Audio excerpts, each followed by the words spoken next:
দুই ঠোঁটের মাঝ বরাবর সিগারেট চেপে ধরে দুই হাতে ব্যাগ ভর্তি তাজা গোলাপ আর রজনীগন্ধা নিয়ে বাড়িতে প্রবেশ করেছে মৃন্ময়। রাস্তায় আস্তে আস্তে সে খেয়াল করেনি বাড়ির কাছে পৌঁছে গিয়েছে। জানলে লাস্ট সিগারেটটা ধরাতো না সে, মাত্রই দুটো টান দিয়েছে। সিগারেটের যে দাম, তাছাড়া মৃন্ময়ের এত পছন্দীয় খাবার সিগারেট, ফেলে দিতেও তো খারাপ লাগছে। এদিক সেদিক উকি দিয়ে দেখলো তার মা বা বাবা কেউ আছে কিনা, দেখলেই তো বাড়ি থেকে ঝাড়ু দেবে। তাছাড়া অতিরিক্ত টাকা দেওয়াও বন্ধ করে দেবে। মেসে থাকে অনায়াসে সিগারেট খেতে পারে, কিন্তু বাড়িতে আসলেই ঝামেলা, এক ছাদ ছাড়া আর কোনো উপায় নেই। মৃন্ময় বাড়ির পেছনে দাঁড়িয়ে দ্রুত সিগারেট টানছে। সিগারেট টানতে টানতে আচমকা চোখ গেল ছাদের দিকে। মৃন্ময়ের চোখ দুটো আটকে গেল ছাদের কার্নিশে দাঁড়িয়ে থাকা ফুটফুটে একটি মেয়ের দিকে। ছাদের আলোয় মেয়েটির মলিন মুখবয়ব স্পষ্ট বোঝা যাচ্ছে। গোলাকার মুখের গড়ন, কোমর পর্যন্ত লম্বা চুল, গায়ের রং পরিষ্কার। মৃন্ময় সিগারেট ঠোঁটে চেপে ধরে এক নজরে তাকিয়ে আছে মেয়েটির দিকে। মেয়েটি কে? এর আগে তো মৃন্ময় বাড়িতে এমন ফুটফুটে মেয়ে দেখেনি। কোনো ভূতপ্রেত নয় তো? তখনই মৃন্ময়ের খেয়াল হলো বাড়িতে ভাড়াটিয়া এসেছে, নিশ্চয়ই ভাড়াটিয়াদের কেউ হবে। মৃন্ময় সিগারেটটা ফেলে ফুলের ব্যাগ হাতে নিয়ে সোজা ছাদে চলে গেল। মৃন্ময় ছাদে পা রাখতেই সর্বপ্রথম নজর দিল মেয়েটির দিকে। মেয়েটি চুপচাপ মলিন মুখে আকাশের দিকে তাকিয়ে আছে, যেন সৃষ্টিকর্তার কাছে মনের সমস্ত দুঃখ নিংড়ে দিচ্ছে। মেয়েটির মলিন মুখ দেখে বোঝা যাচ্ছে এক রাজ্য দুঃখ কষ্ট বয়ে নিয়ে বেড়াচ্ছে সে। মৃন্ময় ভীষণ কৌতূহল দৃষ্টিতে তাকিয়ে দেখছে মেয়েটিকে। যত দেখছে ততই যেন মায়াবী লাগছে, মুখের আদল মায়ায় ভরা। বয়স খুব একটা বেশি হবে না, 14 কি 15। মেয়েটি আর কেউ নয়, তরি। মৃন্ময় নিঃশব্দে তাকিয়ে দেখছে তরিকে। এক সেকেন্ডের জন্য চোখ এদিক থেকে সেদিকে যায়নি তার। এমন সময় মৃন্ময়ের ফোনটা বেজে উঠল। ফোনের শব্দে তরি ফিরে তাকালো। মৃন্ময় দ্রুত প্যান্টের পকেট থেকে বের করে ফোন কেটে দিল। তরি দু চোখ মেলে তাকালো তার সামনে দাঁড়িয়ে থাকা লম্বা ফর্সা একজন যুবকের দিকে, যার দুই হাত ভর্তি ফুলের ব্যাগ। ফুলের মিষ্টি সুবাসে মৌ মৌ করছে চারিদিক। তরির চোখে মুখে কিছুটা ভয় দেখল মৃন্ময়। তরির ভয় কমাতে মৃন্ময় বলল, ভয় পাবেন না, আমি খারাপ উদ্দেশ্যে এখানে আসিনি। আমি আপনার কোনো ক্ষতি করব না। তরি এইবার চোখ মুখ স্বাভাবিক করলো। সম্পূর্ণ অচেনা একটা ছেলে, আগে পরে কখনো দেখেনি। কিছুটা ঘাবড়ালো তরি, ছাদ থেকে নেমে যাওয়ার চিন্তা করলো। মৃন্ময় ফুলের ব্যাগ ছাদে রেখে বলল, আমি মৃন্ময়ের বাড়ির ছেলে, আপনাকে তো চিনলাম না। যদি পরিচয়টা দিতেন। তরি মলিন মুখে মিহি কণ্ঠে বলল, আমি তরি, আপনাদের বাড়ির নতুন ভাড়াটিয়া। যিনি বাসা ভাড়া নিয়েছেন উনি আপনার কে হন? প্রশ্ন মৃন্ময়ের। তরি আবারও মিহি কণ্ঠে জবাব দিল, আমার বাবা হন। মৃন্ময়ের মনে হাজারটা প্রশ্ন জাগলো, হাজারটা কৌতূহলের জন্ম হলো, কিন্তু সেগুলো প্রকাশ না করে বলল, আপনার বাবার আজকে বিয়ে হয়েছে? জি। ফুলগুলো আপনার বাবার বাসর ঘর সাজানোর জন্য এনেছি। আপনার বাবা এই বয়সে বিয়ে করছে ভালো কথা, এত ঢং করে বাসর সাজাতে হবে কেন বলুন তো? তরি কোনো জবাব দিল না। মৃন্ময় বুঝতে পারলো তরির অস্বস্তি লাগছে, কথাটা বলা তরিকে উচিত হয়নি। তরি মৃন্ময়ের দিকে তাকিয়ে বলল, আমি আসি। বলেই রওনা দিল। মৃন্ময় পেছন থেকে ডেকে বলল, তরি, দাঁড়াও। মৃন্ময়ের ডাক শুনে মনে হলো যেন কত যুগে চেনা জানা তাদের। তরি পেছন ফিরে তাকালো। মৃন্ময় বলল, তোমাকে তুমি করেই বললাম, একেবারে পিচ্ছি দেখতে তুমি। তরি এবারও কোনো উত্তর দিল না। মৃন্ময় বলল, কোন ক্লাসে পড়ো তুমি? তরি শান্ত কণ্ঠে জবাব দিল। ক্লাস 10-এ। কথাটা বলে মৃন্ময়ের দিকে তাকালো, শান্ত কণ্ঠে জিজ্ঞেস করলো, কিছু বলবেন? ডাকলেন? হ্যাঁ, আর একটা সিগারেট খাবো। তুমি ছাদের দরজায় দাঁড়াও, কেউ আসলে আমাকে জানাবে। আবার মা বাবা কেউ এদিকে আসলে আমাকে সংকেত দেবে। তরি ভীষণ অবাক হলো মৃন্ময়ের এমন প্রস্তাব শুনে। কি সাংঘাতিক ছেলে রে বাবা, চেনা নেই জানা নেই, সিগারেট খাওয়ার জন্য পাহারা দিতে বলছে। মৃন্ময় তরির মুখের দিকে তাকিয়ে বুঝতে পারলো তরির মনে কি চলছে। সে পকেট থেকে সিগারেট বের করতে করতে বলল, অবাক হলে মনে হলো। তরি কিঞ্চিত বিরক্ত কণ্ঠে বলল, তা অবাক হব না, মাত্রই পরিচয়, আর আপনি আমাকে আপনার সিগারেট খাওয়ার জন্য পাহারা দিতে বলছেন? মৃন্ময় মৃদু হেসে লাইটার দিয়ে সিগারেটটা ধরিয়ে বলল, আমি এমনই, বুঝলে, যাকে ভালো লাগে 2 মিনিটে নিজের করে নিই, যাকে তাকে তো আর ভালো লাগে না, তাই না? তরি ওড়নার মুড়ো দিয়ে নাক চেপে ধরলো। মৃন্ময় সিগারেটে টান দিয়ে নাক দিয়ে গল গল করে আকাশের দিকে ধোঁয়া ছেড়ে বলল, সিগারেটের গন্ধ সহ্য করতে পারো না? মৃন্ময় ঘুরে দাঁড়ালো। ঘুরে দাঁড়িয়ে সিগারেট টানতে টানতে বলল, তা আগে বলবে না, তাহলে অন্যদিকে ঘুরে সিগারেট খেতাম। মৃন্ময় দ্রুত সিগারেট টেনে শেষ করে পিছনে ঘুরে দেখলো তরি নেই। এদিক সেদিক তাকিয়ে দেখলো কোথাও তরি নেই। মৃন্ময় নিঃশব্দে হেসে মাথা চুলকালো আর বলল, রাতের আধারের মায়াবিনী দেখলাম আজকে। একবার আমার চোখে চোখ রেখে দেখো, মন হারাতে কতক্ষণ লাগে। একটা আননোন নাম্বার থেকে আজও সারার নাম্বারে মেসেজ এলো। এমনি সারা লজ্জা আর অপমানে বিরক্ত আছে, তার উপর এটা আবার কোন ঝামেলা এসে জুটলো কে জানে। সেদিন আবারও মেসেজ দিয়েছিল। এমন রোমান্টিক মেসেজ দিচ্ছেটাকে, আশ্চর্য। সারা মনে মনে ভাবলো আরিয়ান নয়তো। সারার সন্দিহান মন আরিয়ানকে ভেবে কতগুলো গালি মুখস্থ করলো। এখন কেন এত রোমান্টিক মেসেজ দিচ্ছে? ফোন দিক, আচ্ছা মতো কথা শুনিয়ে ছাড়বে সে রং নাম্বারের উছিলায়। এসব ভাবতে ভাবতেই উক্ত নাম্বার হতে ফোন এলো। সারা তীব্র মেজাজের সাথে ফোন রিসিভ করে বলল, হ্যালো, কে বলছেন? সারা কয়েকবার হ্যালো হ্যালো করলো, তবুও ওপাশ থেকে কোনো সারা শব্দ এলো না। সারার কাছে আশ্চর্য লাগলো বিষয়টা। সে সমস্ত রুম জুড়ে পায়চারি করে বেড়াচ্ছে। এমনি সারার মিনিটে মিনিটে রেগে যায়। তারপরে আরিয়ানকে সোজা গালি দিয়ে ভস্ম না করে দেওয়া পর্যন্ত তার শান্তি হচ্ছে না। পুনরায় আবারও সে নাম্বার হতে ফোন আসলো। সারা সাথে সাথে ফোনটা রিসিভ করলো। ফোন রিসিভ করে তেজের সাথে বলল, ও, সমস্যা কি? ফোন দিয়ে কথা বলেন না কেন? এবারও ফোনের ওপাশ থেকে কোনো কথা ভেসে এলো না। নিশ্চুপ রইল ফোনের ওপাশের মানুষটি। সারা কয়েকবার হ্যালো হ্যালো করতেই ওপাশ থেকে ফোন কেটে দিল। সারার ধৈর্যে 12টা বেজে গেল। নিজের মেজাজ কন্ট্রোলে রাখতে না পেরে ফোনটা ছুঁড়ে মারলো খাটের ওপর। মনে মনে শুধু গালি মুখস্থ করছে সে। একবার খালি ফোনের ওপাশ থেকে কোনো কথা বলো, মুখস্থ বিদ্যাগুলো ছেড়ে দেবে একদম মাতৃভাষায়। আবারও সারার ফোনটা বেজে উঠল। সারা এবার রাগে ফুঁসতে ফুঁসতে কয়েকটা ঘন নিঃশ্বাস ছেড়ে ফোন রিসিভ করে বলল, জন্মগত কুত্তা, আমাকে যদি আর কখনো ফোন দিস তাহলে জুতার বাড়ি একটাও তোর পিঠে পড়বে না, সবগুলো পড়বে তোর গালে। আমার জুতা দিয়ে পেটাবো না। পাড়া প্রতিবেশী সবার বাতিল জুতা ধার করে এনে পেটাবো।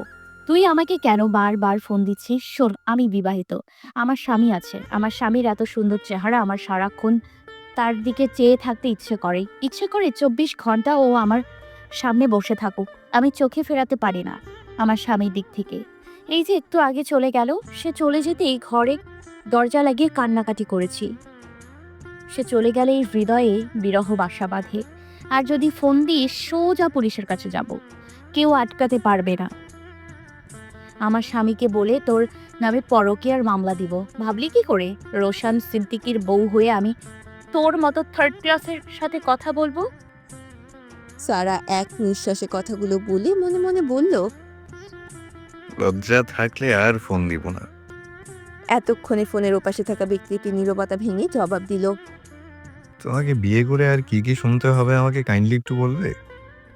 সারার চোখ দুটো ছানা বড়া হয়ে গেল রোশনের কণ্ঠস্বর শুনে। তার মানে ফোনের ওপাশে এতক্ষণ রোশন ছিল। সে রোশনকে বলেছে তার সারাক্ষণ রোশনের দিকে তাকিয়ে থাকতে ইচ্ছে করে। ও শিট, এর চেয়ে মরণও ঢের ভালো। রোশন কি তার সব কথা শুনে নিয়েছে? সারা এর চেয়ে লজ্জা আর অপমানিত জীবনেও হয়নি। বারবার চরম অপমানিত তাকে হতে হচ্ছে। পৃথিবীর যাবতীয় অঘটন তার সাথেই ঘটে চলেছে, সব যেন রোশনের সামনেই ঘটছে। এই মুহূর্তে সারার ইচ্ছে করছে ইহলোক ত্যাগ করে পরলোকে গমন করতে। রোশন তাকে কোন লেভেলের ছ্যাঁচড়া ভাববে এটা ভেবেই যেন মরে যাচ্ছে সে।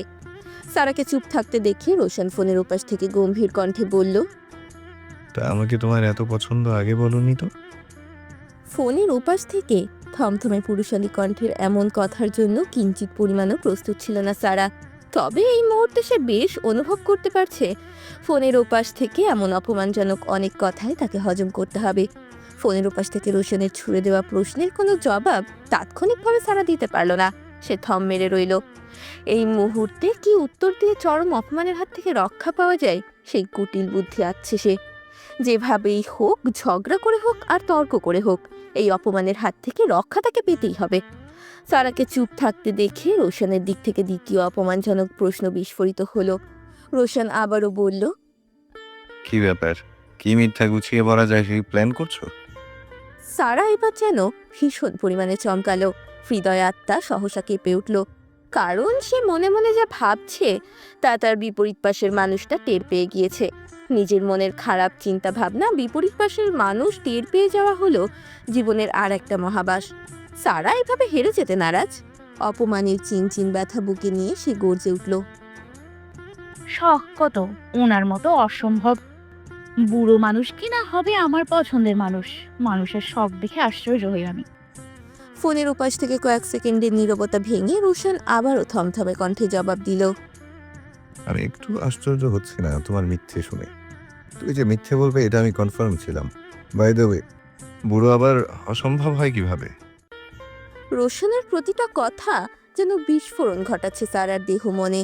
সে আবারও ফুঁসে উঠে ছাঁচালো কণ্ঠে বলল, অসম্ভব রকমের বুড়ো মানে হলো ভীষণ বুড়ো, মানে অনেক বুড়ো। ও আচ্ছা। আর শুনুন, এত আনন্দিত হওয়ার মতো কোনো ঘটনা ঘটেনি যে আনন্দে গদগদ হচ্ছেন। আমাকে একজন ডিস্টার্ব করেছিল, কোনো উম, কোন গাঞ্জাখোরটোর কিছু একটা হবে।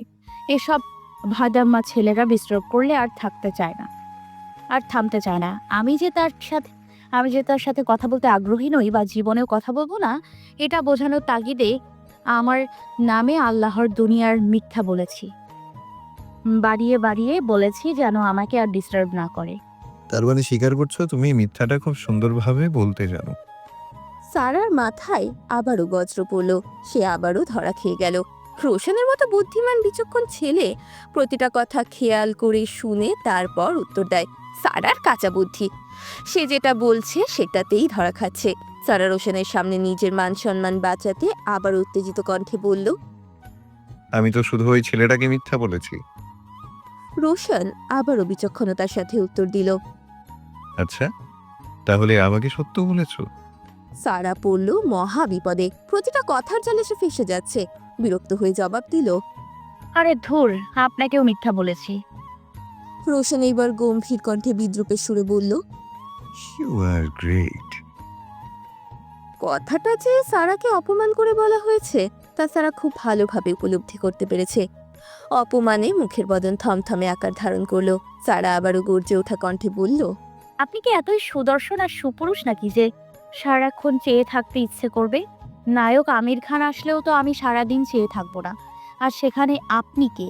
আমি জীবনেও কোনো দিন আপনাকে পছন্দ করব না। এটা মাথায় রাখুন। মাথায় না থাকলে লিখে রাখুন প্রয়োজনে। এক নিঃশ্বাসে কথাগুলো বলে সারা যেন হাঁফ ছেড়ে বাঁচল। বুক ধরফর করছে তার। অস্থিরতায় ঠোঁট কামড়ে ধরে রেখেছে। ফোনের ওপাশ থেকে আবারও কি উত্তর আসবে তার তো কোনো ঠিক নেই। সারা খুব ভালোভাবে বুঝে গিয়েছে রোশন অত্যন্ত বিচক্ষণ ছেলে, মেধাবী আর ট্যালেন্টেড। শুধু শুধু তো আর বিসিএস ক্যাডার হয়নি সে।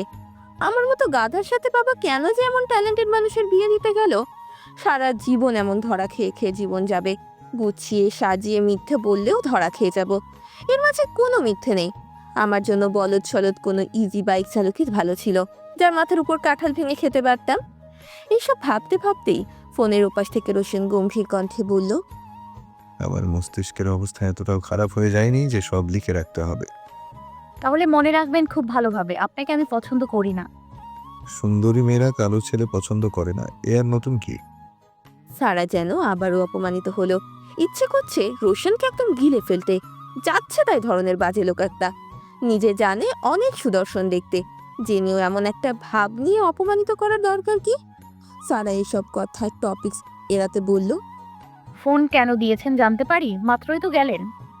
রোশন একটা শীতল নিঃশ্বাস ছেড়ে বলল। রাতের খাবার খেয়েছো? রোশনের এই প্রশ্নে সারার হৃদয় কিছুটা চমকালো। চোখ দুটো ছানা বড়ার মতো হয়ে গেল। এতক্ষণ ধরে কিনা সে যার সাথে ননস্টপ ঝগড়া চালাচ্ছিল সে কি সুন্দর তার কাছে খাবার খেয়েছে কিনা জিজ্ঞেস করছে। এই গম্ভীর মানুষটার কয়টা রূপ আল্লাহ জানে। কেমন তেরা মার্কা কথা বলে, তার সাথে আবার যত্নশীল কথাবার্তা। এটা কি অপমানের নতুন টেকনিক নাকি? সারা বুঝে উঠল না রোশনের মতিগতি, তাই আগের রূপে স্থির থেকেই জবাব দিল। এটা জিজ্ঞেস করতে ফোন দিয়েছেন? না। রোশন সবসময় থমথমে মুডে থাকে। সে প্রতিটা কথার উত্তর থমথমে মুডেই দিচ্ছে। এবারও থমথমে মুডে বলল।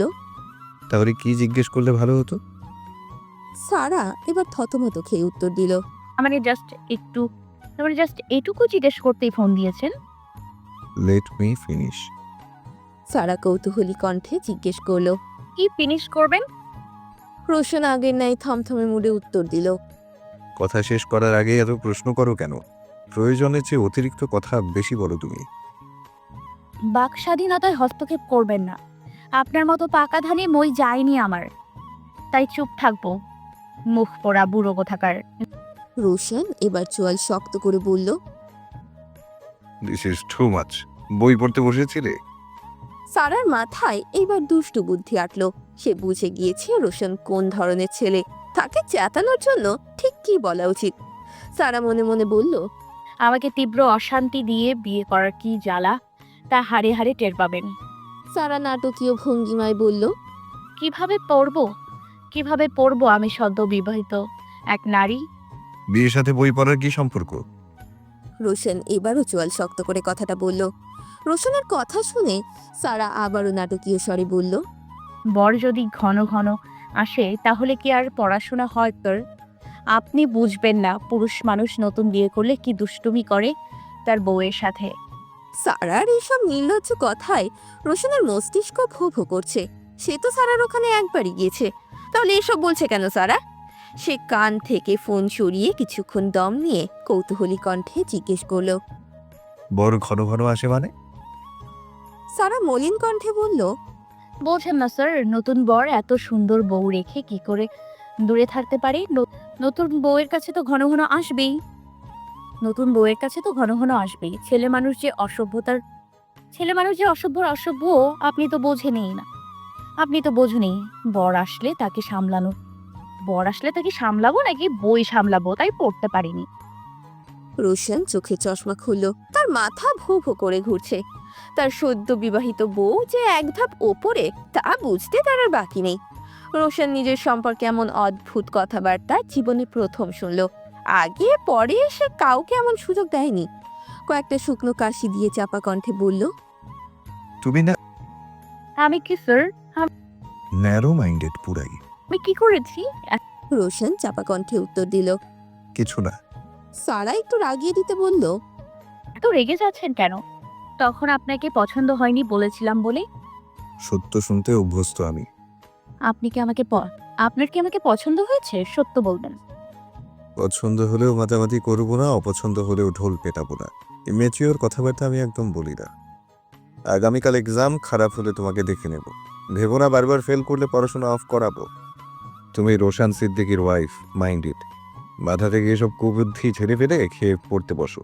Good night. মৃন্ময় হেলে দুলে ছাদ থেকে নামছে। দু হাতে দুটো ফুলের ব্যাগ তার। দোতলায় নামতেই মুখোমুখি হলো পিহুর সাথে। পিহু কোমরে হাত বেঁধে চোখ কপালে তুলে তাকিয়ে আছে মৃন্ময়ের দিকে। পিহুর এমন সন্দেহভাজন চাহনি দেখে মৃন্ময় ভ্রু কুচকালো। ভ্রু কুচকে পিহুর দিকে কয়েক সেকেন্ড তাকিয়ে ডান ভ্রু উঁচিয়ে জিজ্ঞেস করলো, সমস্যা কি? এভাবে তাকিয়ে আছিস কেন? তোর চাহনি দেখে মনে হচ্ছে যে পিহু তার চোখ মুখের অবস্থা একই রকম রেখে বলল, তুমি তো চোরই ভাইয়া, চোর ছাড়া কি? মৃন্ময় ডান হাতের ব্যাগ ছেড়ে দিয়ে হাত উঁচু করে চাপা কণ্ঠে বলল, একটা ভদ্রছেলেকে চোর অপবাদ দিচ্ছিস? আমি না তোর ভাই? এসব কথা 5 কান হলে জীবনে বিয়ে হবে না আমার। কোনো মেয়ে চাইবে জীবনসঙ্গী হিসাবে একজন চোরকে? জীবনে কিছু চুরি করেছে আমি? মৃন্ময় হাত উঁচু করাতে পিহু পেছন দিকে ঝুঁকলো খানিকটা। মৃন্ময় হাত নামালে পিহু আবারও সোজা হলো আগের নাই। মৃন্ময়ের আপাদ মস্তক চোখ বুলিয়ে নিয়ে বলল, চুরি করনি? বুকে হাত দিয়ে বলতে পারবে? মৃন্ময় কৌতূহলী হয়ে জিজ্ঞেস করলো, কি চুরি করেছি? সারা জীবন আমার বইয়ের ভাজে জমানো টাকা, আমার ব্যাংকে জমানো টাকা আমারই চুলের ক্লিপ দিয়ে বের করে নিয়েছো, যা কোটি টাকার সমান। স্টুডেন্ট লাইফে জমানো টাকার বহুত মূল্য, আবার বলছো কি চুরি করনি? ওসব তো ভাইগত অধিকার, ওটাকে চুরি বলে না বেয়াদব মেয়ে।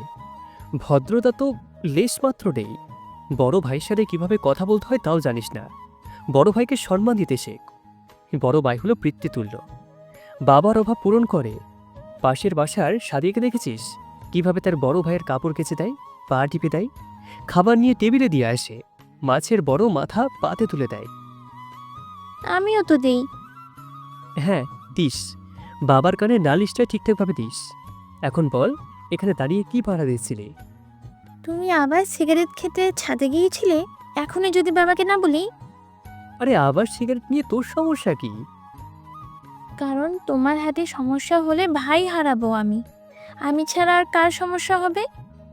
ভাইয়ের প্রতি বোনের ভালোবাসার দৃষ্টান্তের শেষ নেই। মৃন্ময় আর পিহু সারা দিন ঝগড়া করে। দিন শেষে ওদের ভালোবাসায় ঘাটতি নেই। মৃন্ময় পকেট থেকে 1 টাকার 2টো চকলেট পিহুর হাতে তুলে দিয়ে বলল, তোকে চকলেট খাওয়াতে খাওয়াতে ফকির হয়ে গেলাম। এমন সময় তরি দরজা খুলল। দরজা খোলার শব্দে মৃন্ময় আর পিহু দুজনেই তরির দিকে তাকালো। তরিকে দেখেই মৃন্ময় কেমন যেন স্তব্ধ হয়ে গেল। প্রেম ভালোবাসার বিরুদ্ধে ছেলেটার হঠাৎ এমন হচ্ছে কেন? কত শত মেয়ে চোখের সামনে দিয়ে গিয়েছে আর এসেছে, মৃন্ময়ের কোনো দিন এমন অনুভূতি হয়নি। সে মাঝরাত পর্যন্ত বাইরে আড্ডা দেয়, ট্যুরে যায়, বন্ধুদের সময় দেয়, সিগারেট খায়, মুভি নাটক দেখে সময় কাটায়। প্রেম ভালোবাসা একটা প্যারা তার কাছে। মায়া কি জিনিস সে বোঝে না। মৃন্ময় এক দৃষ্টিতে তাকিয়ে আছে তরির দিকে। তরি মৃন্ময়ের দিকে তাকালো না, সে পিহুর দিকে তাকিয়ে বলল, পিহু আপু, আমাদের রুমের একটা লাইট ডিস্টার্ব হচ্ছে, ঠিক করা যাবে?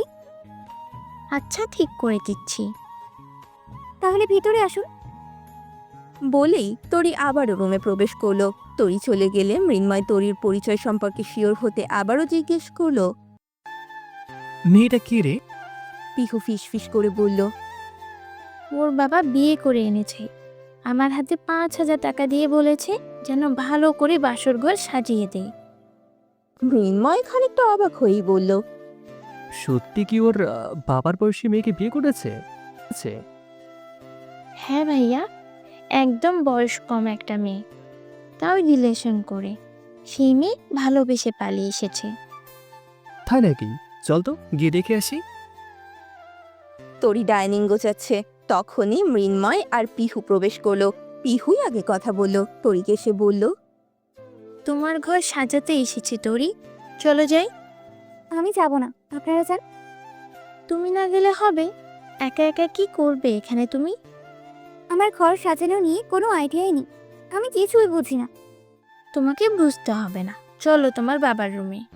এমন সময় হাসি খুশি মুডে জুবাইর আহমেদ আর তার নতুন ওয়াইফ বেরিয়ে এলেন। জুবাইর আহমেদ হাসি খুশি মুখেই বললেন, এ নাকি তোমার বড় ভাই?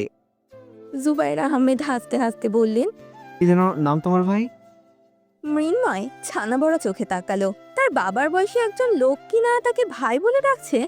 কচি মেয়ে বিয়ে করে এই লোক কি নিজেকে কচি ভাবছে নাকি? মৃন্ময় যেন আকাশ থেকে পড়ল। সে আকাশ থেকে পড়ার ন্যায় অবাক হয়ে বলল, আমাকে ভাই বললেন নাকি আঙ্কেল? জুবাইর আহমেদ স্বভাব সুলভ হেসে জবাব দিলেন, তোমার বাবা আমার চাচা হন সম্পর্কে, তাই তুমি আমার ভাই হও। মৃন্ময় তরির দিকে তাকিয়ে মাথার পেছনে চুলকাতে চুলকাতে বলল, শালার আপনাকে আমার ভাই হতে হলো? তাতে সমস্যা কি? কেন? মৃন্ময় সংকোচ ছাড়া বলল, ভাইয়া, ওনাকে আমি ভাই দেখেছি, ওনার ওয়াইফকে ভাবি। এখন তোমাকেও ডাকতে হবে। দূর সম্পর্কের বাবার পরিচিত, সেই সূত্রে বাবা ওনার চাচা হয়। মৃন্ময় তীব্র অস্বস্তি নিয়ে থুতনি চুলকাতে চুলকাতে বলল, 2 দিন পর এমনি সম্পর্ক পাল্টে যাবে, এখন আবার ভাই রেখে লাভ কি? জুবাইর আহমেদ বললেন, কারণ আপনারা তো সারা জীবন এখানে থাকবেন না, তাই বললাম আর কি। আচ্ছা বুঝেছি, ঘরটা সুন্দর করে সাজিয়ে দাও, উপহার আছে তোমাদের জন্যে। তরি যাও, ওদের জন্য নাস্তা রেডি করো। তরি ধীর পায়ে রান্নাঘরের দিকে পা বাড়ালো। মৃন্ময় মনে মনে বলল, তোর কাছে নাস্তা খেতে কে চেয়েছিল মাদার বোট? এমনি বাবার পাতানো দুঃসম্পর্কের ভাতিজা হয়ে আমাকে বিপদে ফেললি। মেয়েটা চোখের সামনে ছিল, তাকেও কিচেনে পাঠিয়ে দিলি। এখন কি তুই আর তোর বউয়ের থুবড়া দেখব? মৃন্ময় খাটের উপরে উঠে দাঁড়ালো। সে আর পিহু খাট সাজাচ্ছে। জুবাইর আহমেদ বললেন, খুব ভালো করে খাটটা সাজাও, দিশা আবার খুব রুচিশীল মেয়ে, বুঝলে? মৃন্ময় এবার দিশার দিকে একবার তাকালো, চোখ সরিয়ে নিয়ে বলল, এই বয়সে যে আপনাকে বিয়ে করতে পারে, তার রুচি যে কেমন তা আমার বুঝতে বাকি নেই বড় ভাই। আপনাকে দেখে বোঝা যায় আপনি অনেক রুচিসম্মত লোক। জুবাইর আহমেদ মৃন্ময়ের মিথ্যা প্রশংসা ধরতে না পেরে আনন্দে গদগদ হলেন। পিহু মুখ টিপে হাসছে। তার আর বুঝতে বাকি নেই মৃন্ময়ের পচানো। জুবাইর আহমেদ আবারও বললেন, খাটটা একদম পারফেক্ট ভাবে সাজিয়ে দিও। মৃন্ময় বারবার উকিঝুঁকি দিয়ে দেখছে তরি আসছে কিনা। মৃন্ময়ের মনে কিছু অশ্লীল কথা আসলো জুবাইর আহমেদকে বলার জন্য, কিন্তু ভবিষ্যৎ শ্বশুর বলে মুখের উপর এসেও আটকে গেল। মৃন্ময় পিহুর কানে কানে বলল, মেয়ের বাপ তোকে বোন ডাকছে, আবার মেয়েও দেখলাম আপু ডাকলো। ওর আন্টি ডাকতে খেয়াল থাকে না। এমন সময় তরি নাস্তার ট্রে নিয়ে ঘরের ভেতরে প্রবেশ করলেন। মৃন্ময় তরিকে দেখেই জুবাইর আহমেদকে একটা মালা দেখিয়ে বলল, ভাই, মালটা ভাবির গলায় পরিয়ে দিন। বলেই ছুঁড়ে মারলো। এমনভাবে মারলো তরির গলাতে গিয়েই পড়লো। মৃন্ময় ইচ্ছে করেই মারলো। বড় বড় হলুদ গাঁদার ফুল তরির গলায় পড়তেই তরির মুখটা কেমন হলদেটে আকার ধারণ করলো। অসম্ভব সুন্দর লাগছে মুহূর্তেই মাঝে তাকে। মৃন্ময়ের শরীর যেন ঝিম ধরে এলো। সে হাঁ হয়ে তাকিয়ে রইল তরির দিকে। তরি চোখ তুলে তাকালো মৃন্ময়ের দিকে। দুজনের দৃষ্টি আদান প্রদান হচ্ছে। এক নাগাড়ে দুজন দুজনের দিকে তাকিয়ে আছে। জুবাইর আহমেদ কি বলবে বুঝতে পারছেন না। কিছু বলার আগেই তরি মালাটা খুলতে গেল। তখনই মৃন্ময় বলল, ওটা আর খুলে লাভ নেই, একজনের গলার মালা নতুন বউয়ের গলায় পরানো যাবে না। বলেই মৃন্ময় আর একটা মালা জুবাইর আহমেদের দিকে ছুঁড়ে মেরে বলল। এটা পরিয়ে দিন। জুবাইর আহমেদ মালাটা পরিয়ে দিয়ে বলল। ফুটফুটে লাগছে তোমাকে। মৃন্ময় রাগে ক্ষিপ্ত হয়ে মনে মনে বলল, শালা লুচ্চা, এইভাবে মেয়ে পটিয়েছে বোঝাই যাচ্ছে। ফেসবুক ঘাটাঘাটি করতে করতে ছোঁয়া রাত 12টায় বই নিয়ে বসলো। আগামীকাল এক্সাম আছে। সন্ধ্যা থেকে পড়তে বসবে ভেবে ফোন স্ক্রল করতে করতে আর পড়া হয়নি। এখন মহা চিন্তায় পড়েছে। অন্যবার তন্ময়েরটা দেখে লিখত, কিন্তু কলেজে এখন রোশন সিদ্দিকী নামক বিপদ সংকেত হাজির। দেখে লেখারও সুযোগ হবে না। কি পড়বে বুঝতে না পেরে তন্ময়কে ফোন করলো। তন্ময় একমাত্র ব্রিলিয়েন্ট স্টুডেন্ট তাদের মধ্যে। প্রশ্ন সম্পর্কে ধারণা দিলে তন্ময়ই দিতে পারবে। তন্ময় আর দীপ্ত মাঝরাতে কিচেনে। ছোঁয়া ফোন দেখে দীপ্ত বলল, নেই, তোর দিন দুনিয়া আকাশ বাতাস ফোন দিয়েছে। তন্ময় দীপ্তের দিকে থমথমে চোখে তাকিয়ে ফোন রিসিভ করলো। শান্ত কণ্ঠে বলল, জান বলো। রাতে ফোন দিলে জান বলে ডাকিস কেন? সব সময় তো ডাকতে ইচ্ছে করে, পারমিশন তো দিচ্ছ না। এখন তুমি বলছিস, আবার একটু পরে তুই ডাকবি। জানের সঙ্গে তুমিটাই মানানসই। কি করছিস এখন তুই? তন্ময় কৌতূহল জাগালো ছোঁয়ার হৃদয়। বলল। ছোঁয়া 1 সেকেন্ড দেরি না করে বলল, তুই বই পড়ুয়া ছেলে, পড়া ছাড়া আর কি করবি? তন্ময় আবারও শান্ত গলায় বলল, হয়নি। কি আশ্চর্য, আমাদের তন্ময় এত রাতে বই না পড়ে অন্য কিছু করছে। বার্গার বানাচ্ছি। সিরিয়াসলি ভাই? ভাই? Why you are calling me bhai? ছোঁয়া বুঝেও আবারও প্রশ্ন করলো, বন্ধু আর ভাই কি আলাদা? রিজনটা দিনে 100 বার মনে করিয়ে দিই, এরপরে কিন্তু আর মনে করিয়ে দেবো না। ছোঁয়া মুখে হাত দিয়ে হাসি আটকে বলল, কি রিজন? তোকে আমি বান্ধবী বা বোন এসব কোনো নজরে দেখি না, হৃদয়ের রানী নজরে দেখি।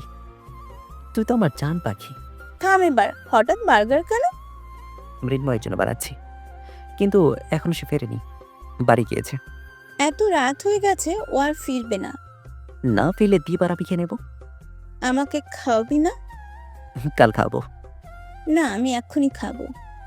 এত রাতে রাস্তায় তো কিছুই নেই, হেঁটে যেতে যেতে সকালও হয়ে যাবে। আমি জানি না তন্ময়, এক্ষুনি বার্গার চাই। ওকে, আমি আসছি।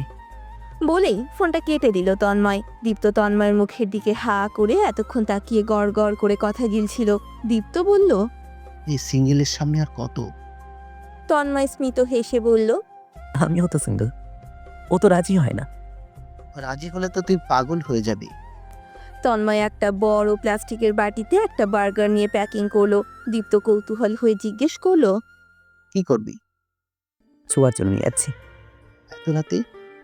হ্যাঁ, ও মজা করেছে, এত রাতে যেতে হবে না। ও আমার চান, আমি সারা রাত ছটফট করব খাওয়াতে না পারলি। শালার জীবনে প্রেমও আমার উপর পড়লো না, আমিও প্রেমে পড়লাম না। দীপ্তের একটা বাইসাইকেল আছে। তন্ময় সাইকেলটা বের করলো। সাইকেলের প্যাডেল ঘুরিয়ে ছোঁয়ার বাসার সামনে গেল। ভালোবাসলে মানুষ কি না করতে পারে। তন্ময় ছোঁয়ার নাম্বার ডায়াল করলো। ফোনের ওপাশ থেকে ছোঁয়া বলল, হ্যাঁ তন্ময় বল। তন্ময় শান্ত কণ্ঠে বলল, ছোঁয়া, নিচে আয়। নিচে মানে? গেট খুলে রাস্তায় আয়। সিরিয়াসলি তুই এসেছিস তন্ময়? কুইক নিয়ে যাই। ছোঁয়া দ্রুত গায়ে ওড়না পেঁচালো, মাথায় যেন আকাশ ভেঙে পড়লো। এই তন্ময়টা কি সত্যি পাগল? ছোঁয়া মা বাবাকে লুকিয়ে পা টিপে টিপে হেঁটে বাড়ির গেট খুলে বের হলো। গেট খুলে বাইরে দেখলো বাদামি রঙের শার্ট পরিহিত কালো জিন্স পরনের তন্ময় বাইসাইকেল নিয়ে দাঁড়িয়ে আছে মধ্য রাস্তায়। চাঁদের আলোয় তন্ময়ের ফর্সা শরীর চকচক করছে। তন্ময় অসম্ভব সুদর্শন একজন ছেলে, যার দিকে তাকালে চোখ ফেরানো দায় হয়ে পড়ে। ছোঁয়া দ্রুত তন্ময়ের কাছে গিয়ে বলল, এভাবে সাইকেল চালিয়ে চলে এলে এত দূর? তোর সাথে দেখছি মজা করাও যায় না তন্ময়। তন্ময় স্মিত হেসে জবাব দিল, ঠোঁটটা বন্ধ রাখ। তোর দিকে 10 মিনিট তাকিয়ে থাকলে ক্লান্তি কমে যাবে। ছোঁয়ার ভয়ে বুক টিপটিপ করছে। আশপাশ তাকিয়ে বলল, কেউ দেখলে কেলেঙ্কারি হবে। কি আর হবে, আমাদের বিয়ে দিয়ে দেবে। বাজে কথা না, কি এনেছিস দ্রুত দে। পাশেই চায়ের দোকানের বেঞ্চ, দুইজন ওখানে গিয়ে বসলো। তন্ময় বার্গার খুলে ছোঁয়াকে খাইয়ে দিতে দিতে বলল, কেমন হয়েছে জান তন্ময় স্পেশাল বার্গার? ছোঁয়া 3 আঙুল উঁচু করে বলল, এক্সিলেন্ট, বাট ভুলেও অন্য মেয়েদের বলিস না তন্ময় স্পেশাল বার্গার, মেয়েরা তোকে খেয়ে ফেলবে। এসব ভাবলে ঘৃণা লাগে। তন্ময়ের চরিত্র ব্যক্তিত্ব অন্যদের থেকে অনেকটা আলাদা। ছোঁয়া খানিকটা খেয়ে বলল, আমি আর খাবো না তন্ময়। তন্ময় শান্ত কণ্ঠে বলল, রাতে ভাত খাওনি জান? না খেয়ে থাকলে তো হবে না। এত রাতে কষ্ট করে এসেছি তোমাকে বার্গার খাওয়াবো বলে। এতটুকু খেলে হবে? সম্পূর্ণটা খেতে হবে জান। ছোঁয়া গম্ভীর চোখে তন্ময়ের দিকে তাকিয়ে বলল, এই মাঝরাতে আমাকে আবেগী করে তুলতে কে আসতে বলেছে? তোমার প্রতি আমার ভালোবাসা আমাকে দিনে রাতে সব সময় তোমার কাছে টানে। পরের দিন ভোরে রোশনের ফোন কলে সারার ঘুম ভাঙল। তখন সকাল 5টা মতো বাজে। গভীর ঘুমে বিভোর সারা ঘুমো ঘুমো কণ্ঠে ফোন রিসিভ করে বিরক্ত হয়ে বলল, এত সকালে ফোন দিয়েছেন কেন? রোশন বরাবরের মতো থমথমে কণ্ঠে বলল। শুভ সকাল। সারা বিরক্ত কণ্ঠে বলল, ফোন দিয়ে ঘুম ভাঙিয়ে শুভ সকালকে অশুভতে পরিণত করলেন। রোশন হাত ঘড়ি দেখে নিয়ে বলল, 5টা বাজে। উজু করে নামাজ পড়ে নাও, তারপর একটু প্রকৃতির আলো বাতাস গ্রহণ করো। গ্রহণ করে সোজা পড়তে বসবে। আমি নামাজ পড়তে পারবো না। কেন? আমার সমস্যা আছে। কি সমস্যা? সব বলতে হবে, বোঝেন না? ও, বুঝেছি। বুঝলেন? রোশন ধমকের স্বরে বলল, সব বলতে হবে? আশ্চর্য। আমার কথা আমাকে ফেরালেন। যাও পড়তে বসো। ক্লাসে যেন কারো খাতা দেখে লেখার চেষ্টা করো না। খাতা নিয়ে যাব। অন্য কারোটা দেখে লিখবো না, নিজেই নকল নিয়ে যাব।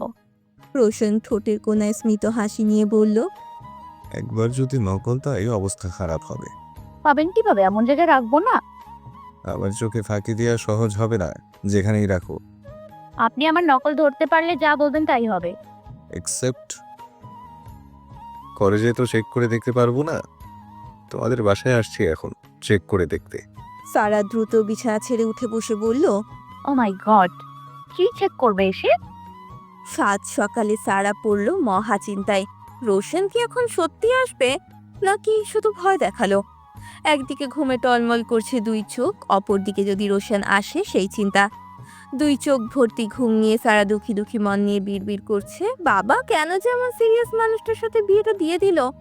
একে তো কথাবার্তায় রসকস নেই, গম্ভীর, অন্যদিকে সব বিষয়ে সিরিয়াস। কথা বললেই ভুল ধরে। অন্যদের মতো যে উল্টোপাল্টা কিছু বলবে তারও উপায় নেই। সম্পর্কে সে আবার হয় টিচার। এইসব ভাবতে ভাবতে সারা আবারও শুয়ে পড়ল। গায়ে পাতলা কাঁথা জড়িয়ে মুড়ি ছুরি দিয়ে গভীর ঘুমের তলদেশে প্রবেশ করলো। আরও ঘণ্টাখানেক সময় অতিবাহিত হলো। ঘড়িতে সকাল 6টা বাজে। সারার কর্ণকুহরে কোনো একটা আওয়াজ প্রবেশ করে মস্তিষ্কে ঘুমের ব্যাঘাত ঘটাচ্ছে। প্রথম অবস্থায় সারার কাছে এটা নেহাতি স্বপ্ন বলে মনে হলেও 5 মিনিটের মধ্যে সে আবিষ্কার করলো এটা স্বপ্ন নয়। মস্তিষ্কে নাড়া দিয়ে উঠল। সারা অনুধাবন করলো তাকে কেউ ডাকছে বিরতিহীনভাবে। সারা চোখ খুলল। এবার টের পেল বাইরে থেকে তার আম্মু তাকে ডাকছে। সারার আম্মুর ডাকাডাকিতে তৃতীয়বারের মতো ঘুম ভাঙল সারার। একই সকালে যদি 2 বার ঘুম ভাঙে, এর চেয়ে অসহ্যজনক আর বিরক্তিকর আর কিছু হতে পারে? ঘুম কাতুরে মেয়েটা ঘুম থেকে উঠে বিছানা ছাড়লো। চোখ ডলতে ডলতে দরজা খুলে বিরক্তির সাথে মোটা কণ্ঠে বলল, কি ব্যাপার আম্মু? এত সকালে ডাকাডাকি করছো কেন? ঘুমোতে দাও আমাকে। সারা রাত জেগে বই পড়েছি। সারার আম্মু মেয়ের কথায় ডাগর ডাগর চোখে মেয়ের দিকে তাকালো। একটা মানুষ ঠিক কতটা অবাক হলে এমন ডাগর ডাগর চোখে হাঁ করে তাকিয়ে থাকতে পারে। মায়ের এমন চাহনিতে সারা বুঝতে পারলো তার বলা কথা ডাহা মিথ্যে কথা। তার আম্মু একদমই বিশ্বাস করেনি। সারা কপাল কুঁচকে বলল, ওভাবে তাকিয়ে আছো কেন? যেন আমি মিথ্যা বলছি। সারার আম্মু গম্ভীর মুখে বললেন, চন্দ্রসূর্য আজকাল কোন দিক দিয়ে উঠছে খেয়াল করে দেখতে হবে। মাতৃভাষার অপমানটা সারার গায়ে লাগলো। সারা এবার গলার খাদ উপরে তুলে বলল, কি আশ্চর্য আম্মু, সাত সকালে কি আমাকে অপমান করার উদ্দেশ্য ঘুম থেকে উঠেছো? ঘুমটাও ভাঙিয়ে দিলে। একে তো আমার ঘাড়ে ঝুলিয়ে দিয়েছো মুখ পোড়া এক বুইড়া, সেও ঘুমের 12টা বাজিয়ে দিয়েছে। সারার আম্মু চট করে সারার হাত চেপে ধরে বললেন। আস্তে কথা বলো, রোশন আসছে। বলেই সারার আম্মু সরে দাঁড়ালো। সাথে সাথে সাইড থেকে রোশন বেরিয়ে এলো। রোশনকে দেখেই সারার চোখ কপালে উঠে গেল। মানে এই অসহ্য লোকটা সত্যি সত্যি এসেছে। সারা রাত জ্বালিয়ে শান্তি হয়নি, ঘুম থেকে উঠে আবার জ্বালাতে চলে এসেছে। নির্লজ্জ বেহায়া টাইপ লোক। বিয়ে করেছে বলে রাত নেই দিন নেই, যখন তখন এসে ঠেলে উঠতে হবে। রোশনের পরনে অ্যাশ কালারের একটা শার্ট, শার্টের স্লিভ গোটানো, পরনে কালো একটা প্যান্ট, হাতে কালো ফিতার একটা বড় ডায়ালের ঘড়ি, চোখে খয়েরি ফ্রেমের চশমা। দেখতে মাশাল্লাহ লাগছে। শ্যামবরণ শরীরে কেউ এতটা সুন্দর হতে পারে তা রোশনকে না দেখলে মানুষ অনুমান করতে পারত না। রোশনের জন্যই হয়তো শ্যামবর্ণ এতটা প্রশংসনীয়।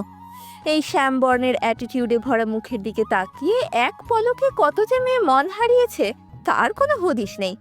সারার আম্মু রোশনকে বললেন, বাবা ভেতরে যাও, আমি চা নিয়ে আসছি। সকালে খেয়ে এখান থেকে যাবে। রোশনের ঠোঁটের কোণায় কিঞ্চিত ভদ্রতার হাসি। সে ভদ্রতার সহিত উত্তর দিল, শুধু এক কাপ চা দিন আম্মা। সকালে আমি ভাত বা অন্য কিছু খাই না। সে কি কথা, শুধু এক কাপ চা খেয়ে যাবে? তোমার শ্বশুর এটা মেনে নিবে না। আপনার হাতের রান্না খাওয়ার জন্য সারা জীবন আছি, এত প্রেশার নেবেন না। এইদিকে সারা বড় বড় চোখে একবার রোশনের দিকে আর একবার নিজের দিকে তাকালো। সারার পরনে সাদা গেঞ্জি আর লাল প্লাজো, গায়ে ওড়না নেই। এইভাবে রোশনের সামনে পড়বে সে কখনো ভাবেনি। এতক্ষণ দরজার পর্দা দিয়ে নিজেকে লজ্জা নিবারণ করেছে। পর্দা ছেড়ে দিয়ে দ্রুত রুমে প্রবেশ করে এদিক ওদিক তাকালো। এই মুহূর্তে তার চোখের সামনে ওড়নাটাও পড়ছে না।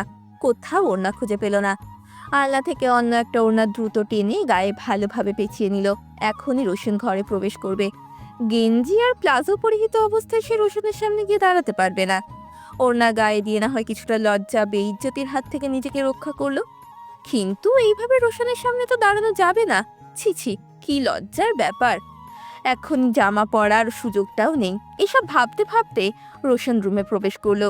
চারিদিকে চোখ বুলিয়ে দেখলো আলনার এক কর্নারে সারা দাঁড়িয়ে। রোশন থমথমে চেহারায় কপালে কয়েকটা ভাঁজ ফেলে সারার দিকে তাকালো, যার মানে হলো, আশ্চর্যজনক ব্যাপার, তুমি ওখানে কেন? রোশনকে এইভাবে তাকিয়ে থাকতে দেখে সারা তোতলানো কণ্ঠে বলল, একটা মেয়ের ঘরে আসবেন তা বলে আসবেন না, অসভ্য বুড়ো লোক একটা। অসভ্য কথাটা শুনে রোশনের মুখ আরো থমথমে হয়ে এলো। এর বেশি অবাক হলো ডানে বামে তাকালো। দুই ভ্রু কুচকে সারার দিকে তাকিয়ে প্রশ্ন করলো, আমি অসভ্য? সারা একটি কামিজ আলনা থেকে নিতে নিতে বলল, তাই ছাড়া কি আপনি না বলে প্রবেশ করলেন কেন? মেয়েদের এভাবে দেখার খুব শখ, তাই না? রোশন খুব কৌতূহলী হয়ে আবারও প্রশ্ন ছুড়ল। কোন ভাবে? সারা এক দণ্ড অপেক্ষা না করে উত্তর দিল, এই যে গায়ে ওড়না থাকবে না, ছোট কাপড় থাকবে। রোশন ড্যাম কেয়ার ভাবে উত্তর দিল, কেউ যদি দেখাতে চায় দেখতে অসুবিধা কি? যদিও কেউ দেখাতে চাইলেও আমার ইন্টারেস্ট নেই। এমনকি কেউ নেকেড বসে থাকলেও আমার আগ্রহ জন্মাবে না তাকিয়ে দেখার জন্য। আমার চোখ দুটো শুদ্ধ পবিত্র। সারা মুখ বাঁকিয়ে চেতে উঠে বলল, কি বললেন? আমি দেখাতে চাই? আমি দেখাতে চাই? আমার চরিত্র সম্পর্কে কোনো ধারণা আছে আপনার? আজ পর্যন্ত কোনো ছেলের সাথে পশমের স্পর্শ হয়নি আমার, আর আপনি বলছেন কিনা আমি দেখাতে চাই? রোশন হাত উল্টে ঘড়িটা দেখে নিয়ে বলল, তোমাকে আরো 1 ঘন্টা আগে জানিয়েছি আমি আসছি। গায়ে ওড়না না থাকায় এসব ড্রেসে এত সমস্যা মনে করলে 1 ঘন্টা আগে এসব চেঞ্জ করে নিতে। সারা এবার থতমত খেয়ে বলল, আমি কি জানতাম নাকি আপনি এই সাত সকালে চলে আসবেন? এত সকালে কি চাই আপনার? আমি ফান করি না কখনো, যা বলি সেটাই সঠিক। বলেছি আসবো, এসেছি। কাল রাতে একবার এসেছেন, ঘুমোতে গিয়ে আপনার মুখ দেখে ঘুম ভাঙলো আপনার মুখ দেখে। Same to you. I wish বাকি জীবন এভাবেই কাটবে। কিন্তু এসেছেন কেন এখন? রোশন আলনার দিকে এগিয়ে গেল, একদম কর্নারের দিকে আলনাটা রাখা। রোশনকে এগিয়ে আসতে দেখে সারা আরও তোতলানো কণ্ঠে বলল। এদিকে কোথায় আসছেন আপনি? বলতে বলতে রোশন সারার খুব কাছাকাছি চলে এলো। সারার সাথে রোশনের দূরত্ব কিঞ্চিত পরিমাণ। সারা বুঝতে পারছে না রোশনের মতিগতি। রোশন এক দৃষ্টিতে তাকিয়ে আছে সারার দিকে। রোশনকে এইভাবে তাকিয়ে থাকতে দেখে সারা জিভ দিয়ে ঠোঁট ভিজিয়ে নিয়ে ঘন ঘন চোখের পাপড়ি ফেলে বলল। কি দেখছেন? রোশন মোলায়েম কণ্ঠে জবাব দিল। তোমাকে? কথাটা শুনে সারা থমকালো, চমকালো। সে পুনরায় আবারও সেম প্রশ্নটি করলো। আমাকে? হ্যাঁ, কিভাবে নকল লুকিয়ে রাখো সেটাই দেখতে এসেছি। সারা বুঝতে পারলো না রোশন আসলে কি করতে চাইছে। সে আবারও বলল। তুমি না বললে কোথায় নকল রাখবা টের পাবো না আমি? সে কি এখন নাকি? এখন কি পরীক্ষা হচ্ছে নাকি যে এখন নকল করব? মনে করো টেস্ট হচ্ছে, টেস্ট এক্সাম হচ্ছে, নকলের টেস্ট এক্সাম। দেখি নকলে কেমন এক্সপার্ট। নকল করে লুকাও, দেখি ধরা পড়ো কি না। এটা কি পরীক্ষার হল নাকি যে আমি নকল করব? নকলের আবার টেস্ট এক্সাম? জীবনে প্রথম শুনলাম। সমস্যা কি? তোমার হাজবেন্ড যখন টিচার, বেডরুমে একটা টেস্ট এক্সাম হলে সমস্যা কি? কুইক নকল টকল যা করবা করে লুকাও, রিহার্সেল করে যাও, যাতে মেইন ক্লাসে গিয়ে ধরা না পড়ো। সারা মুখ বাঁকিয়ে বলল। ধরা আমি জীবনেও পড়ব না। রোশন তার ছেলের সাথে স্মিত হেসে জবাব দিল। তাই নাকি? সারা টেনে টেনে বলল। হ্যাঁ তাই। রোশন ভ্রু নাচিয়ে বলল। তা কোথায় লুকাতে নকল যে আমি ধরতেই পারবো না? আসো চেক করে দেখি। বলেই রোশন হাত বাড়ালো সারার দিকে। সারা পেছনের দিকে খানিকটা ঝুঁকে গিয়ে বলল। কি আপনি কি আমার গায়ে হাত দিয়ে চেক করবেন নাকি? অফকোর্স। মেয়েদের গায়ে হাত দেয়া দণ্ডনীয় অপরাধ জানেন না? তুমি তো আমার বউ, গায়ে হাত দেওয়ার রাইট তো আমার আছে। আমি যদি সর্বাঙ্গ চেক করি তাতেও অপরাধ হবে না? অবশ্যই হবে। বউ হই আর যাই হই, অনুমতি ছাড়া গায়ে হাত দেবেন কেন? না, একটু দেখতাম আর কি, নকলটা লুকাও কোথায়। সকাল সকাল অসভ্যতামি করতে এসেছেন। নকলের নকলের নকলের বাহানায় আমাকে ছুতে চান, তাই তো? এসব আমি বুঝি। তুমি যে সব 2 লাইন বেশি বোঝো তা আমি প্রথম দিনেই বুঝেছি। ন্যারো মাইন্ডের পুরাই। চেয়ার টেবিলে এসো ফার্স্ট। বলেই রোশন বেরিয়ে এলো। সারা চোখ কপালে তুলে বলল। কেন? পড়তে বসো। কি আমাকে এত ভোরে পড়াতে এসেছেন? সারা গট গট করতে করতে এসে চেয়ারে বসলো। বসে বলল। রাতে আসছেন, দিনে আসছেন, মানুষ কি বলবে? রোশন থমথমে স্বরে প্রশ্ন করলো। হ্যাঁ, বইয়ের কাছে আসলেও মানুষ কিছু বলবে? আপনার সাথে তো দেখছি কথা বলে পারা যাবে না। কথা বলে পারতে হবে কেন? ম্যাথস করো। ম্যাথ পড়ব না। রোশন আবারও ভ্রু কুঁচকে প্রশ্ন করলো। তাহলে?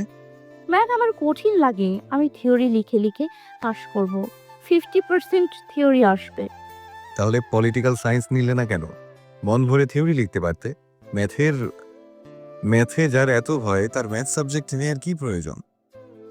শুনুন, পাস করলেই হলো। কিভাবে পাস করলাম ওটা বিষয় না। তোমার কলেজ টেস্ট এক্সামের রেজাল্ট দেখলাম, যেগুলোতে থিওরি আসেনি তুমি ডাবল জিরো পেয়েছো। না মানে কেউ ডাবল জিরো পায়? সারা ঘাড় কাত করে রোশনের দিকে তাকিয়ে বলল। আমার পুরনো ইতিহাস ঘাটাঘাটি করাও হয়ে গিয়েছে। রোশন গম্ভীর মুখে জবাব দিল। এত কথা না বলে বই খোলো। সারার এখন পড়াশোনার বিন্দু মাত্র মুড নেই, তাই বিরক্ত হয়েই বই খাতা খুলল সে।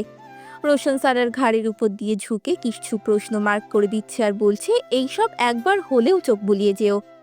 সারার পিঠের সাথে রোশনের বুক মিশে আছে। দুইজনেই দুইজনের উষ্ণতা অনুভব করছে, কিন্তু কেউ প্রকাশ করছে না। প্রশ্ন দাগানো শেষ হলে রোশন বলল। এগুলো সব পড়ো। লেখাপড়ার কথা শুনে সারার যেন জ্বর আসলো। সে বইটা ঠেলে দূরে সরিয়ে দিয়ে বলল। পড়াশুনো করতে চাচ্ছি না আমি। রোশন থমথমে কণ্ঠে বলল। তাহলে কি করতে চাও? বিয়ে হয়ে গিয়েছে, সংসার করব। সংসার করো, কিন্তু বই পড়তে কি সমস্যা? ঘর সংসার আর পড়াশোনা একসাথে জীবনেও হয় না। আমি বাচ্চা নিব, বাচ্চা নিয়ে সংসারে মন দিতে চাই। রোশন ভাবতেও পারেনি সারা এই মুহূর্তে বাচ্চা নেওয়ার কথা উচ্চারণ করবে। রোশনের চোখ যেন কপালে উঠল। সে এতটা অবাক হলো, খানিকক্ষণ থম মেরে বসে থাকলো, তারপর বলল, কি বললে? মাথায় সমস্যা আছে তোমার? কি বললাম? বাচ্চা নিতে চাই আমি। স্টুপিড। শুনুন, এইভাবে পড়াশোনার অত্যাচার সহ্য না করে দু চারটা বাচ্চা পালা বেশি ভালো। দুদিন বিয়ে হতে পারেনি, নতুন বউয়ের সাথে রোমান্টিক আলাপ আলোচনা না করে বই পড়াতে এসেছেন। বাকি জীবন কিভাবে কাটবে বুঝে গেছি। রোশন থমথমে কণ্ঠে বলল, রোমান্টিক কথা কিভাবে বলে? কি শুনতে চাও? হাগ মি জান, কিস মি জান। সারা দ্রুত বলে উঠল, থামুন থামুন, অন্য আমি বলে আপনার সংসার করছি, অন্য কেউ হলে করতো না। এই কথাটা শুনে রোশন অদ্ভুত চোখে তাকালো সারার দিকে। সে অদ্ভুত চোখে তাকিয়েই বলল, সিরিয়াসলি? কি বললে তুমি? তুমি বলে সংসার করছো? বিয়ে হয়েছে মাত্র 2 দিন। এই দুদিনেই আমি যা বোঝার বুঝে গিয়েছি। ও শিট, তোমাকে বলার মতো কিছুই নেই আমার। এমন সময় খুব জোরে অদ্ভুত একটি শব্দ হলো, যার জন্য সারা মোটেও প্রস্তুত ছিল না। শব্দটি যে কিসের তা রোশনের আর বুঝতে বাকি নেই। সে এক দণ্ড না দাঁড়িয়ে বের হয়ে গেল। সারা তীব্র লজ্জার অপমানে যেন স্তব্ধ হয়ে গেল। জীবনের চূড়ান্ত বেইজ্জতি যতটুকু বাকি ছিল তাও হয়ে গেল। শেষে কিনা প্রকৃতির ডাক না বলে কই এইভাবে আসলো, তার রোশন সিদ্দিকের সামনে। বায়ু দূষণের মতো নির্লজ্জ ঘটনা রোশনের সামনে ঘটে গেল। গত রাতে মৃন্ময় বাড়িতে এসেছিল, রাতেই আবার ব্যাক করার উদ্দেশ্যে। ভেবেছিল গদখালি থেকে ফুল বাড়িতে পৌঁছে দিয়েই সে ফিরে যাবে, কিন্তু তার হলো কই। এই পৃথিবীতে তার দেখা শত শত ফুলের মাঝে শ্রেষ্ঠ ফুলের দেখা গত রাতে সে পেয়েছে। সেই ফুলের সুবাস এত মিষ্টি, এত বেশি খুশবু ছড়াচ্ছিল যে মৃন্ময়কে মাতোয়ারা করে তুলছিল। বাসর ঘর সাজানোর সময় সারাক্ষণ মৃন্ময়ের চোখ জোড়া আর চোখে তরিকেই দেখছিল। তরির দিকে বাড়ি বাড়ি চোখে চলে যাওয়া যেন আফিমের নেশার মতো লাগছিল। আজ প্রথম কোনো ভোর এত দ্রুত বিছানা ছেড়েছে মৃন্ময়। সকাল থেকে কয়েকবার ডাইনিংয়ে উকি দিয়েছে কোনোভাবে যদি তরিকে দেখা যায়, কিন্তু ওদের ফ্ল্যাটের দরজা আর খোলেইনি। অনেকদিন পর বাড়ির ছেলে আজ বাড়িতে খাবার খাবে। মৃন্ময়ের মা খুব ভোরে উঠে ছেলের জন্য রান্না বান্না বসিয়ে দিয়েছেন। সাথে পিহু সমস্ত রকমের সাহায্য করছে। এক্ষুনি মৃন্ময় বেরিয়ে যাবে, প্রথমে মেসে যাবে, সেখান থেকে আবার কলেজে। পরীক্ষা আছে তার। পিহু প্লেটে গরম ভাত তুলে দিয়েছে, ভাত দিয়ে ধোয়া উঠছে। ভাতের উপর মৃন্ময়ের ফেভারিট ঘি আর আলু ভর্তা রাখা। পিহু মৃন্ময়কে ডাকছে, ভাইয়া দুটো খেতে আসো। মৃন্ময় ওয়াশরুম থেকে বের হয়েছে, মাথা ভর্তি চুল পানিতে ভিজে চুপচুপে হয়ে আছে, পরনে পিহুর গামছা। ডাইনিংয়ে অর্ধ ভেজা অবস্থায় এসে বসলো মৃন্ময়। মৃন্ময়ের পরনে পিহুর গামছা দেখে পিহু চিৎকার দিয়ে বলে উঠল, দেখো ভাইয়া আমার গামছা পরেছে, ওটা আমি আর নিব না। মৃন্ময় পিহুর দিকে তাকিয়ে বলল, দরকার নেই, এটা আমি দীপকে দান করে দেব। বেচারার অনেক দিন ধরে গামছা নেই, তুই বড়লোকের মেয়ে আরেকটা গামছা কিনে দিস। পিহু আহ্লাদে নাকে কান্না জুড়ল।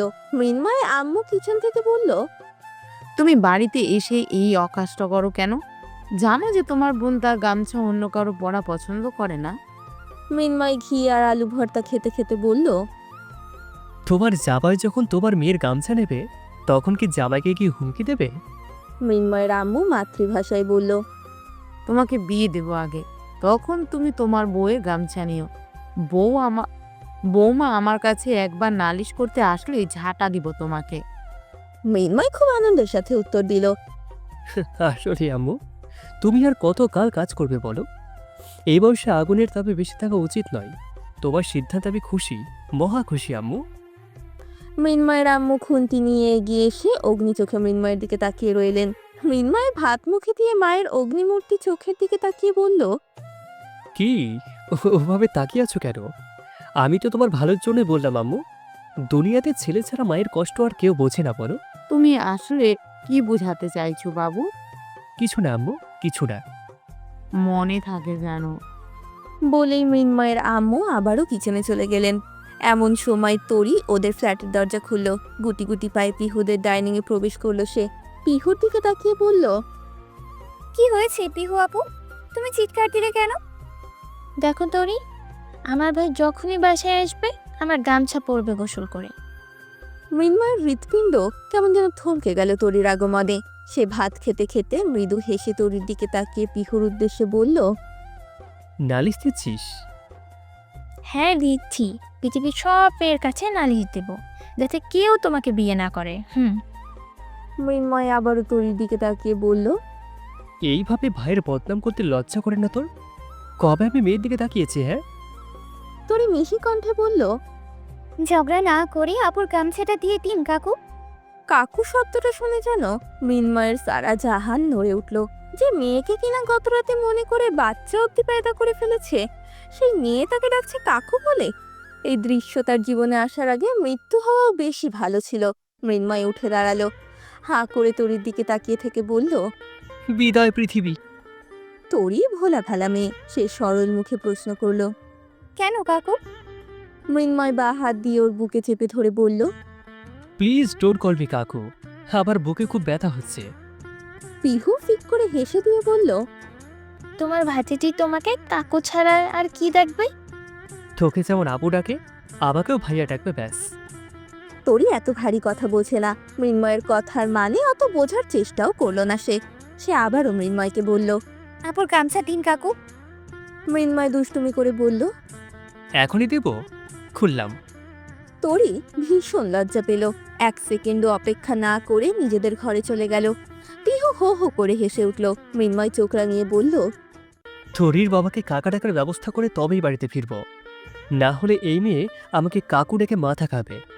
শোন, আমাকে বল দীপ আর তন্ময়ের জন্য বেশি করে আচার দিতে, আর ফ্রিজ থেকে কাঁচা চিংড়ি বের করে দে। মেসে বাজার করে খেতে পারো না? যা বললাম তাই কর। মৃন্ময় চায়নি তন্ময়কে ছোট করতে।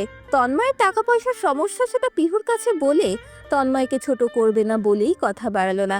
পরীক্ষা শেষ করে ওরা 5 জন ক্যাম্পাসে বসে আড্ডা দিচ্ছে। বাড়ি এমনিতেও একটু দেরি করে ফিরবে। সারার অনলাইনে অর্ডার দেওয়া কিছু ড্রেস আসবে। ছোঁয়া খুব আগ্রহ নিয়ে জিজ্ঞেস করলো, এখন টাকা কই পেলে?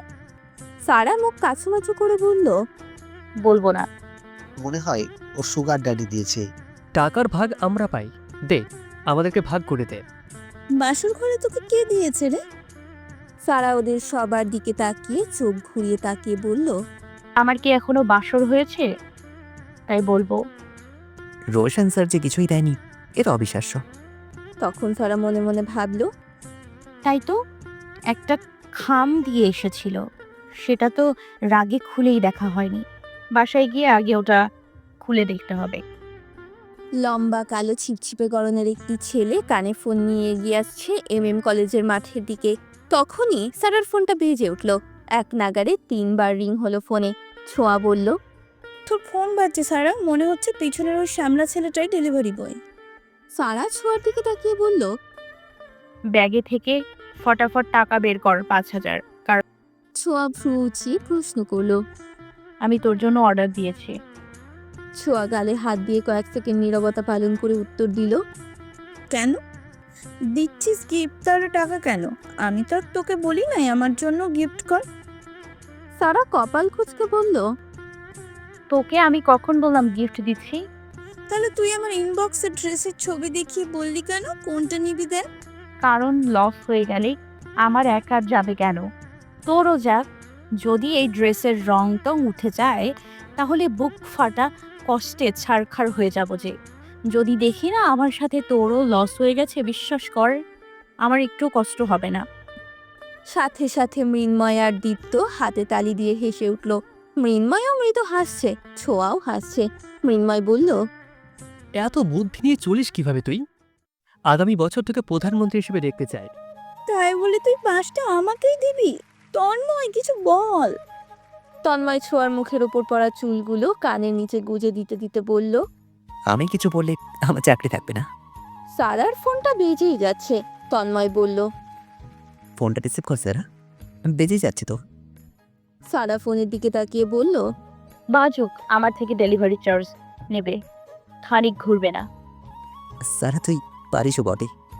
পোশাক ডেলিভারি দিতে যদি হট হট মেয়েরা আসতো, তাহলে তন্ময় আর দীপের প্রতিদিনই অর্ডার দিত, কারণ হট মেয়ে ওদের খুবই পছন্দ। তন্ময় গভীর চোখে মৃন্ময়ের দিকে তাকিয়ে বলল, হাসতে কাফিরুল্লাহ, কি বললি? আমার হট মেয়ে পছন্দ। যেভাবে চমকালি যেন আকাশ থেকে পড়লি। সারা রাত নাভি বের করা মেয়েদের ছবি গুগল থেকে বের করে কে দেখে ভাই? হ্যাঁ, তন্ময় এবার শক্ত কণ্ঠে বলল, আমার ফুলের মতো চরিত্রে কলঙ্ক দিলে পাপ লাগবে কিন্তু। মিথ্যে কথা বলবো না, হট মেয়ে আমারও পছন্দ বটেই। বিয়ে যদি করি হট মেয়ে করবো। আমার 36 ডিগ্রি তাপমাত্রা সহ্য করতে পারে না, আমার বউ চাই হট। ওরা পাঁচজন যে যাকে যেইভাবে পারে পচাতে থাকে, নিজেরাই হাসতে থাকে, আবার একজন আরেকজনের উপর গড়িয়ে পড়তে থাকে। এরপরই সারা ডেলিভারি বয়ের ফোনটা রিসিভ করলো। ছেলেটা এগিয়ে এসে খুব মেজাজের সাথে বলল, আপনাকে সেই কখন থেকে ফোন দিচ্ছি আর আপনি ফোন তুলছেন না। আমি কতক্ষণ দাঁড়িয়ে আছি। সারা ছেলেটার দিকে তাকিয়ে খিটমিট মেজাজে বলল, তা আপনার কাজই তো এটা, দিয়েছেন কেন ফোন? আমি কি পায়ে ধরেছি ফোন দিতে? একবার ফোন না ধরলে 100 বার ফোন দিতে থাকেন। ছেলেটা বিরক্ত হয়ে সারার দিকে তাকিয়ে রইল। বুঝতে পারলো এই মেয়ে জাতা মেয়ে নয়, এর সাথে বাড়াবাড়ি কথা বললে ঝামেলা হতে পারে। ছেলেটা ড্রেসগুলো বের করতেই সারার চোখ উল্টে গেল। মানে কি, মানুষ এত বড় বাটপার হবে কেন? ভিডিওতে একরকম দেখালো আর পাঠিয়েছে আর এক রকম। সারা আর কথা না বাড়িয়ে ছেলেটাকে কুরিয়ার চার্জ দিয়ে পয়সাগুলো রিটার্ন করলো। আমি আগেই জানতাম এমন হবে। একদম ঠিক আছে, অনলাইন থেকে নিতে চাস কেন? ওরা ভালো প্রোডাক্ট দেয় নাকি? হ্যাঁ, তারা এখন ভয়ঙ্কর রেগে আছে, এখনই ওই পেজে গাড়ি ক্যারেজ দিবে। আমার 150 টাকা এভাবে পানিতে গেল। আমি ওদের এমন হেনস্থা করব। শোন, তোদের ফোনগুলা দে, ওই পেজে সবার আগে থেকে অর্ডার দে ড্রেস। তোদের ফেক আইডিগুলো থেকেও অর্ডার দে। ডেলিভারি বয় কল দিলে কেউ রিসিভ করবি না, একদম নাজেহাল করে ছেড়ে দেবো। সেদিন কলেজ থেকে বিদায় নেওয়ার সময় রোশন সারাকে মেসেজ করলো, বন্ধুদের সাথে আড্ডা দেওয়া শেষ হলে আমার সাথে দেখা করে যেও। সবাইকে বিদায় দিয়ে সারা কলেজ গেটে দাঁড়িয়ে রোশনকে মেসেজ করলো। আমি কলেজ গেটে দাঁড়িয়ে আছি, কি বলবেন দ্রুত আসুন। রোশন রিপ্লাই করলো। ওকে। 5 মিনিটের মাঝে রোশন কলেজের গেটে আসলো। সারার পাশে এসেই বাইকে হর্ন দিল। সারা পেছনে তাকাতেই রোশনকে দেখে বলল, আর একটু হলে কানটা ফেটে যেত আমার। রোশন গম্ভীর কণ্ঠে বলল। বাইকে ওঠো। সারা কিছু বুঝে উঠতে না পেরে উত্তর দিল, কেন? এই রোদে দাঁড়িয়ে প্রশ্ন না করে আগে ওঠো, পরে উত্তর দিই। সারা বিড়বিড় করে বলল, সব সময় মেজাজ আকাশে থাকে ওনার। বলেই বাইকে উঠলো। বাইক চালাতে চালাতে রোশন বলল, ছাতা আনুনি কেন? কারণ ছাতা আনলে হারিয়ে ফেলি। তুমি কি বাচ্চা, এখনো ছাতা হারিয়ে ফেলো? না, আপনার মতো বুড়ো হয়েছে। এমন সময় রোশন একটা রেস্টুরেন্টের সামনে বাইক স্লো করলো। সারাকে বলল। নামো। সারা নেমে দাঁড়িয়ে বলল, এই কাঠ ফাটা রোদে দাঁড়ালেন কেন? আমি আজ সানস্ক্রিন মেখে আসিনি। রোশন সারার দিকে আর চোখে তাকালো। সারার হাত ধরে রেস্টুরেন্টের ভেতরে নিয়ে গেল। একটা টেবিলে দুজন বসলো মুখোমুখি। সারা এইবার বুঝলো এখানে তারা খেতে এসেছে। রোশন বলল, আগে কিছু খেয়ে নাও, পরে কথা বলি। এখানে কেন এসেছি আমরা? গুরুত্বপূর্ণ আলোচনা। কি আলোচনা? রোশন সারার দিকে একটা টিস্যু এগিয়ে দিয়ে বলল। আগে মুখটা মুছে নাও, গাল দুটো লাল টমেটো হয়ে আছে। সারা টিস্যুটা নিয়ে বলল, কি আলোচনা করতে এসেছি? তোমার কোন ডিজাইনের গহনা পছন্দ আমাকে দেখাও। অনুষ্ঠানের তো বেশি দিন বাকি নেই। আমি চাইছি বিয়ে তোমার সাজগোজ, গহনা, শাড়ি সব তোমার পছন্দেই হোক। তোমার কোনো শখ অপূর্ণ রাখবো না আমি। সারার চোখ দুটো কেমন আনন্দে চিকচিক করে উঠল। এইভাবে যে রোশন তার পছন্দ শখের মূল্যায়ন করবে তা সে কল্পনাও করেনি। সারা খুব স্বাভাবিক কণ্ঠে বলল, আমার গহনা নিয়ে মাথা ব্যথা নেই। প্লিজ সারা, অন্তত একটা পছন্দের গহনা আমাকে দেখাও। সারা রোশনের চোখের দিকে তাকিয়ে বলল। আপনার ফোনটা একটু দেবেন স্যার? রোশন পকেট থেকে ফোন বের করে সারার দিকে এগিয়ে দিল। তারপর রোশন উঠে গিয়ে খাবারের অর্ডার দিতে গেল। এদিকে সারা যে পেজে প্রবেশ করলো সেখানে নক করে বলল, কিছু মেল আইটেম দেখান। পেজ থেকে কিছু আন্ডারওয়্যারের ছবি আর ওয়ালেট সহ বিভিন্ন মেল আইটেমের ছবি দেখানো হলো। সারা ভীষণ দুষ্টু মেয়ে, শয়তানি বুদ্ধি চাপলো তার মাথায়। ঠোঁট চিপে হাসতে হাসতে বলল, আন্ডারওয়্যারের কিছু কালার দেখান। ওরা বিভিন্ন কালার সেন্ড করলো। সারা বলল, লাল রঙের 6টা আন্ডারওয়্যার দিন। বলেই সারা রোশনের ঠিকানা আর ফোন নাম্বার দিয়ে অর্ডার কনফার্ম করলো। ডেলিভারি বয় যখন রোশনের কাছে লাল রঙের ওই সবগুলো নিয়ে আসবে তখন রোশনের অবস্থা কিরকম হবে সেটা ভেবেই সারা হেসে গড়াগড়ি খাচ্ছে।